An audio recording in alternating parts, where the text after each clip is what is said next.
విదేశాల్లో చదవాలనుకుంటున్నారా? అయితే విదేశ్ కన్సల్ట్ ని సంప్రదించండి. అమరావతి ఎయిర్పోర్ట్ ఎక్కడ ఏర్పాటు చేయాలనే అంశం పైన ఒక క్లారిటీ వచ్చేసినట్టేనా? చాలామందికి ఉన్న ఎయిర్పోర్ట్లే సరిగా ఆపరేషన్స్లోకి రావట్లేదు, ఈ ఎయిర్పోర్ట్ ఎందుకు అనేటువంటి ప్రశ్న పదే పదే వస్తుంది. అలానే ఈ వీడియోలు, ఇలాంటి వీడియోలు చేసిన ప్రతి సందర్భంలోనూ విమర్శలు కూడా బాగానే వస్తున్నాయి. కానీ జరుగుతున్నటువంటి యాక్టివిటీని యాజ్ ఇట్ ఈస్గా రిపోర్ట్ చేయాలి. అలానే పాసిబిలిటీస్, ప్రాబబిలిటీస్ ఏంటి అనేటువంటి అంశాలపైన ఎలాంటి డిస్కషన్స్ జరుగుతున్నాయో వాటిని మాత్రమే మీకు అందించేటువంటి ప్రయత్నం చేస్తున్నా. అమరావతి ఎయిర్పోర్టుకు సంబంధించి ఒక అడుగు ముందుకు పడింది.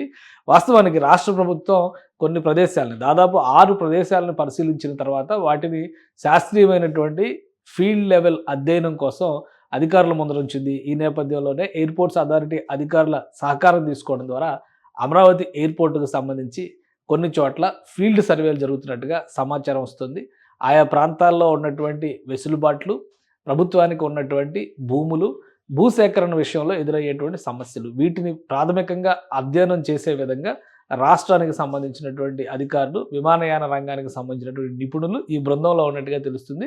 సో అమరావతి అంతర్జాతీయ విమానాశ్రయం ఎక్కడ ఏర్పాటు చేసేటువంటి అవకాశాలు ఉన్నాయి? ఈ విషయంలో ఇటీవలే 1-2 రోజులుగా గుంటూరు జిల్లాలో కొన్ని ప్రాంతాల్లో పర్యటనలు జరుగుతున్నాయి. వాటికి సంబంధించినటువంటి సారాంశాన్ని మీకు అందించేటువంటి ప్రయత్నం చేస్తాను. ఆంధ్రప్రదేశ్ రాజధానిగా మారుతున్నటువంటి అమరావతికి చుట్టుపక్కల ఉన్నటువంటి ప్రదేశాల్లో, ఎందుకంటే క్యాపిటల్ ఏరియాలో కంపల్సరీ ఒక ఎయిర్పోర్ట్ ఉండాలనేటువంటి మాట ఇప్పుడు కాదు, 2014-19లోనే చంద్రబాబు నాయుడు ప్రభుత్వం చాలా స్పష్టంగా చెప్పింది.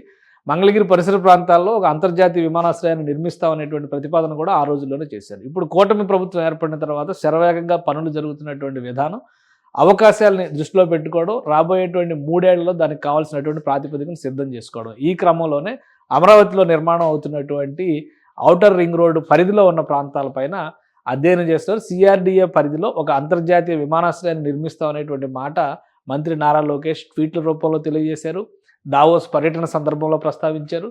ఆ తర్వాత శాస్త్రీయ అధ్యయనాలకు సంబంధించి అధికారులకు కూడా ఆదేశాలు జారీ చేసినట్టుగా తెలిసింది. ఈ నేపథ్యంలోనే అమరావతి ప్రాంతంలో ఒక ప్రదేశం పైన ఎక్కువ ఫోకస్ పెట్టినట్టుగా తెలుస్తుంది. ఆ ప్రదేశం ఏంటి అనేది ఒకసారి మనం పరిశీలించేటువంటి ప్రయత్నం చేద్దాం. అమరావతికి అలానే గుంటూరు నగరానికి అతి సమీపంలో ఉన్నటువంటి ప్రదేశాలని ఈ బృందం పరిశీలించినట్టుగా తెలుస్తుంది. అది ఎక్కడ ఉంది, ఎంత దూరంలో వస్తుంది ఒకసారి పరిశీలిద్దాం. ఇది గుంటూరు నగరానికి సంబంధించినటువంటి అతి సమీపంలో ఉన్నటువంటి డోకిపర్రు ప్రాంతం. ఈ డోకిపర్రు ప్రాంతాన్ని ఒక్కసారి మనం ఇట్లా టోటల్ జూమ్లో కనుక గమనించి చూస్తే ఇక్కడ ఒక క్లారిటీ కనిపిస్తుంది.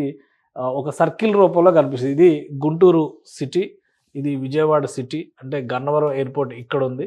ఇక అమరావతి నగరం ఇక్కడ నిర్మాణం జరుగుతుంది. డోకిపర్రు అనేటువంటి ప్రాంతం ఇక్కడ ఉంది. దీని సరౌండింగ్స్లో ఇక్కడ ఈ ట్రయాంగిల్లో కనిపిస్తున్నటువంటి ప్రదేశం మొత్తం కూడా, ఈ ప్రదేశాల్లో ప్రభుత్వానికి సంబంధించి దాదాపుగా 1000 ఎకరాల భూములు అందుబాటులో ఉన్నట్టుగా ఒక సమాచారం ఉంది. అంటే ఇది తాడికొండ మండలం, పక్కన ఒక 3 మండలాలు కనిపిస్తున్నాయి. తాడికొండ మండలం, మేడికొండూరు మండలం, అలానే అమరావతి మండలం. అమరావతి అంటే పాత అమరావతి మండలం. ఈ 3 మండలాలకు సంబంధించి, ఒకటి తాడికొండ, రెండోది ఇది కొంచెం గుర్తుపెట్టుకోవాల్సినటువంటి విషయం, రెండోది మేడికొండూరు. ఈ పరిసర ప్రాంతాల్లో ఉన్నటువంటి ప్రదేశాల్లో ప్రభుత్వ భూములపైన అధ్యయనం చేస్తున్నట్టుగా సమాచారం ఉంది. మూడోది అమరావతి మండలం. ఈ 3 మండలాల పరిధిలోకి వస్తున్నటువంటి గ్రామాలు, అక్కడ ప్రభుత్వ పరిధిలో ఉన్నటువంటి భూములు, వీటిపైనే అధికారులు అధ్యయనం చేసినట్టుగా తెలుస్తుంది. అందులో డోకిపర్రు దగ్గర నుంచి పాయింట్ మొదలు పెడితే ఇలా ఈ ట్రయాంగిల్లో చూసినప్పుడు మొత్తం అమరావతికి అత్యంత సమీపంలో, ఇటు అమరావతి నుంచి చూసినప్పుడు మ్యాక్సిమం 15 గంట నుంచి 20 నిమిషాల్లో అమరావతి రీచ్ అయ్యేటువంటి ప్రదేశం. ఇటు గుంటూరు నగరానికి కూడా దాదాపుగా అంతే సమయం కనిపిస్తుంది. ఇక మంగళగిరి, విజయవాడకు కొంచెం ఎక్కువ సమయం కనిపించవచ్చు. కానీ అప్పుడు రాబోయేటువంటి ట్రాన్స్పోర్ట్ సిస్టమ్స్ వీటన్నిటిని దృష్టిలో పెట్టుకొని చూస్తే కనుక అక్కడ కూడా పెద్దగా ఇబ్బందికరమైనటువంటి అంశం కాకపోవచ్చు అనేటువంటి ఆలోచన చేస్తున్నట్టుగా తెలుస్తుంది. మరొకటి ఏంటంటే, ఇక్కడ ఒక 10 లక్షల జనాభా ఉండొచ్చు, ఇక్కడ ఒక 15 లక్షల జనాభా ఉంది దాదాపుగా. కొత్తగా ఏర్పడేటువంటి అమరావతి పరిసర ప్రాంతాల్లో కూడా ఒక 10 లక్షల జనాభా మనం లెక్కేసుకుని చూస్తే కనీసం మినిమం 30 లక్షల జనాభా ఈ రేడియస్లో ఉండేటువంటి అవకాశం ఉంది ఇప్పుడు ప్రజెంట్ సిచ్యుయేషన్లో. రాబోయేటువంటి 5 ఏళ్లలో అమరావతి నిర్మాణం తర్వాత ఈ ప్రాంతంలో పెద్ద ఎత్తున జనాభా పెరిగేటువంటి అవకాశం ఉంటుంది. కనీసం 50-60 లక్షల మంది జనాభా ఇక్కడ ఉండే అవకాశం ఉందని చెప్పని అధికారులే స్వయంగా అంచనా వేస్తున్నారు. అలానే దీంతో పాటు మరొక విషయాన్ని మనం ఒకసారి దీన్ని డీటెయిల్గా చూసే ముందు మరొక విషయాన్ని కూడా గమనించాల్సి ఉంటుంది. జనాభా ప్రాతిపదికన అమరావతి ప్రాంతాన్ని చూసినప్పుడు కొన్ని లెక్కలు అంచనాలు వేస్తున్నారు. ఇది ఒక కంపారిజన్, ఇప్పుడు బయటకు వచ్చినటువంటి ఒక కంపారిజన్. ఈ కంపారిజన్ కూడా మనం చూడాల్సి ఉంటుంది. లండన్ మహానగరం ప్రపంచంలోనే ఒక ప్రఖ్యాతమైనటువంటి నగరం, అందరికీ తెలుసు. అక్కడ దాదాపుగా 90 లక్షల జనాభా, 89 లక్షల జనాభా ఉన్నటువంటి లండన్ నగరంలో 5 ఎయిర్పోర్ట్లు ప్రస్తుతం రన్ అవుతున్నాయి. 5 ఎయిర్పోర్ట్లు అక్కడ అందుబాటులో ఉన్నాయి.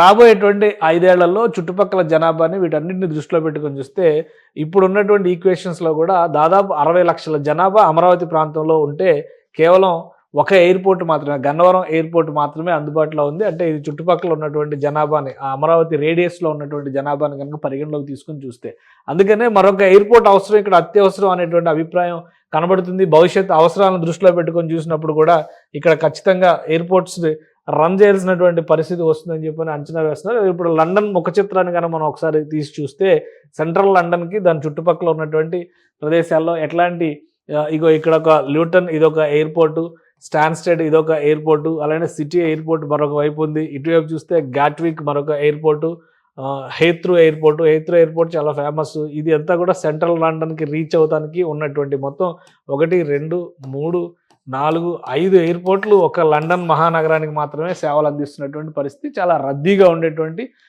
ఎయిర్పోర్ట్గా లండన్ ఎయిర్పోర్ట్కి ప్రత్యేకమైనటువంటి గుర్తింపు ఉంది. అంటే లండన్తో మనం ఎందుకు పోల్చుకుంటున్నాం అంటే, అంతర్జాతీయ నగరాలకు సంబంధించినటువంటి నమూనాలను పరిశీలించి అంతర్జాతీయ నగరాలను నిర్మించాలనేటువంటి ఆలోచన చేసినప్పుడు ఖచ్చితంగా అలాంటి నగరాలతోనే పోల్చుకోవాల్సినటువంటి అవసరం ఉంటుంది. కాబట్టి మంగళగిరి ఎయిర్పోర్ట్కి సంబంధించి ఈ ప్రదేశాన్ని ఒక్కసారి మనం జూమ్ చేసి చూద్దాం. ఇందాకే మనం అనుకున్నాం ఏ మండలాలు వస్తున్నాయి అనేటువంటిది.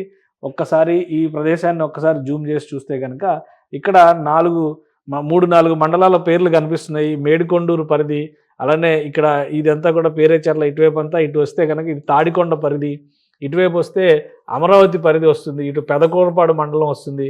సో ఇక్కడ గుడిపూడి, సత్తెనపల్లి ఇవన్నీ కూడా మండలాల వారీగా చూస్తే, కానీ ఈ సెంట్రల్ లొకేషన్లో ఉన్నటువంటి ల్యాండ్ అవైలబిలిటీ ప్రధానంగా తాడికొండకు సంబంధించినటువంటి భూములు 1000 ఎకరాల భూములు ఈ పరిధిలోనే ఉన్నాయి, ప్రభుత్వ భూములు ఉన్నాయి. ఈ 1000 ఎకరాల భూములు ఉండడము, ఈ పరిసర ప్రాంతాల్లో ల్యాండ్ కాస్ట్ కూడా కంపారిటివ్లీ మిగతా ప్రాంతాలతో పోల్చి చూసినప్పుడు తక్కువగా ఉండడము. అలా కనెక్టివిటీ విషయంలో చూస్తే ఇక్కడ NH నేషనల్ హైవే కనెక్టివిటీ కూడా ఇటువైపు, నేషనల్ హైవే 16 కనెక్టివిటీ ఇటువైపు వస్తుంది.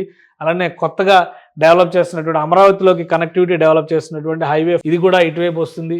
ఈ హైవేల పరంగా చూసినా కానీ కనెక్టివిటీలో ఎలాంటి ఇబ్బందులు ఉండవు. కాబట్టి ఈ ప్రదేశం అనుకూలమైనది అన్నట్టుగా కొంత ప్రాథమికంగా సమాచారం వస్తుంది. అలానే అధికారులు కూడా దీనిపైన ప్రత్యేకమైనటువంటి దృష్టి పెట్టబోతున్నారు. అన్నిటికీ మించి ఈ ప్రాంతంలో ఎయిర్పోర్ట్ ఏర్పాటు చేయాలంటే కనీసం 3000 నుంచి 5000 ఎకరాల భూములు కావాలనేటువంటి అంచనాని రాష్ట్ర ప్రభుత్వం వేస్తుంది. 3000 నుంచి 5000 ఎకరాలు అంటే ఈ ప్రాంతంలోనే 10,000 ఎకరాలు, 1000 ఎకరాల వరకు ప్రభుత్వ భూములే ఉన్నాయి. కాబట్టి 1000 ఎకరం భూములు ఉన్న నేపథ్యంలో ఇబ్బందులు ఏవి ఉండవు.